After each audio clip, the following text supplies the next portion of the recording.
Assalamualaikum warahmatullahi wabarakatuh. Alhamdulillah. Arsala rasulahu bil huda wa dinil haq liyuzhirahu ala dini kulli wa kafa billahi syahida. Asyhadu alla ilaha illallah wahdahu la syarikalah wa asyhadu anna Muhammadan abduhu wa rasuluh.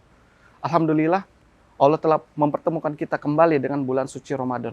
Bulan yang penuh berkah, penuh rahmat dan juga penuh ampunan. Di mana pada bulan suci Ramadan ini Allah lipat gandakan setiap amalan-amalan ibadah. Ibadah sunnah kemudian dilipat gandakan menjadi pahala wajib, kemudian ibadah wajib, kemudian Allah lipat gandakan berkali-kali lipat. Bulan yang dimana pada bulan ini Allah hadiahkan khusus bagi orang yang beriman, sebagaimana yang disampaikan oleh Allah dalam surat Al-Baqarah ayat 183, Ya ayyuhalladzina amanu kutiba alaikumusiyam kama kutiba alal ladzina min qablikum la'allakum tattaqun. Wahai orang-orang yang beriman, diwajibkan atas kamu berpuasa sebagaimana orang-orang terdahulu diwajibkan agar kamu bertakwa. Sahabat mulia yang dirahmati Allah Subhanahu wa taala. Bulan suci Ramadan adalah momentum yang pas untuk kita kemudian mewujudkan ketaatan total kita kepada Allah Subhanahu wa taala. Apalagi di zaman sekarang akidah sekularisme sedang menyerang pemahaman kaum muslimin. Akidah sekularisme menyerang berbagai generasi, dari generasi anak muda, dewasa, bahkan orang tua. Akidah sekularisme adalah akidah yang memisahkan antara kehidupan dunia dan kehidupan agama. Yang mana akidah ini akidah rusak dan merusak yang tidak sesuai dengan fitrah manusia sehingga berhasil merusak tatanan kehidupan kaum muslimin.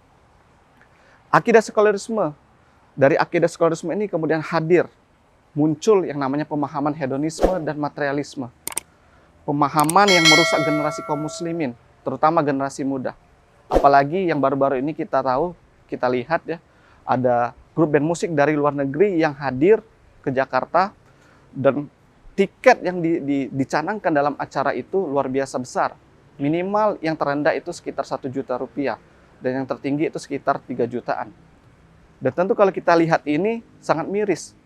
Bagaimana kondisi saat ini umat Islam yang sedang menghadapi krisis, ya, tentu ini hak mereka. Tapi dari di belakang situ ada para kapitalis dan kafir penjajah yang dia itu kemudian tertawa terbahak-bahak dengan melihat bahwa agenda mereka berhasil sesuai dengan rencana. Hedonisme, kebahagiaan semata yang mana menjadikan materialisme sebagai tujuan utamanya. Belum lagi pemahaman fobia Islam yang mana banyak pemahaman ini menyerang para orang tua muslim yang dia itu sangat takut terhadap agamanya. Mereka, para orang tua muslimin, takut melihat anaknya yang kemudian lebih giat mengaji, kemudian lebih bertakwa, kemudian yang lebih giat dalam aktivitas dakwah. Mereka takut. Karena apa? Karena pemahaman fobia Islam ini ya, memberikan pemahaman bahwa orang yang taat itu adalah orang yang radikal, teroris dan sebagainya. Pemahaman yang luar biasa rusak dan merusak. Tentu pemahaman ini harus kita lawan. Dan umat Islam harus bangkit pemahamannya. Maka satu-satunya cara adalah dengan menjadikan Rasul sebagai suri tauladan. Karena sebagaimana yang disampaikan Al-Quran dalam surat Al-Ahzab ayat 21. Laqad kana lakum fi Rasulillahi uswatun hasanah liman kana yarjullah wal yaumal akhirah wa dzakarallaha katsiran.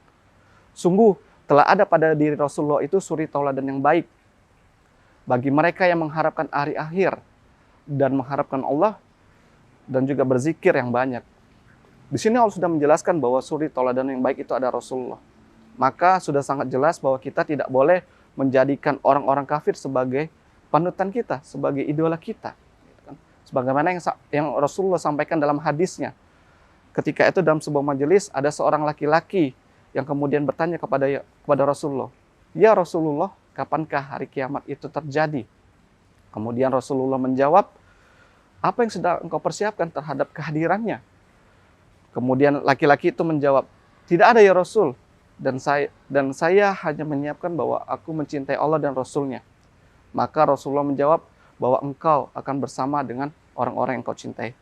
Maka seketika itu para sahabat bergembira bahwa mereka semua para sahabat mencintai Allah dan Rasulnya.